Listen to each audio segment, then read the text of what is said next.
again, here's our definition of absolute convergence. And there's a theorem that I alluded to at the end of the last video, and I think it's good for us to look at this now. Very unsurprising here. Absolute convergence implies convergence. I mean, that's kind of clear by the name. If the sum of the absolute value of a sub n converges, then the sum of the a sub n's itself, without the absolute values, that also converges. I mean, this kind of justifies being able to say this series converges absolutely. If this series converges, well, if it converges absolutely, part of that should be the series itself converges. Let's actually do a quick proof of this. It's actually not too bad to prove this thing. So the first thing to observe is that a sub n, the term a sub n, is trapped. It's bounded between minus the absolute value a sub n and positive the absolute value a sub n itself. In fact, I mean, this might feel a little bit funny here because either this is going to be an equality or this is going to be an inequality. If a sub n is positive, if a sub n is 3, let's say, this just reads 3 is less than or equal to the absolute value of 3, and 3 is greater than or equal to the negative of the absolute value of 3. If a sub n is negative, this reads something like minus 2 is less than or equal to minus absolute value of minus 2, and absolute value of minus 2. So this reads minus 3 is less than or equal to 3 is less than or equal to 3. There's an equality here. This reads minus 2 is less than or equal to minus 2 is less than or equal to 2. There's an equality here. So we start off with this inequality.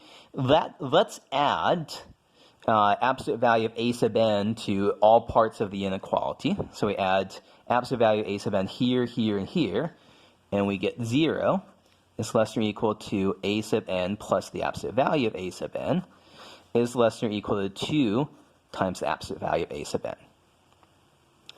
So now, because we're assuming that the sum of the absolute value a sub n converges, the sum of 2 times the absolute value of a sub n, that also needs to converge. And so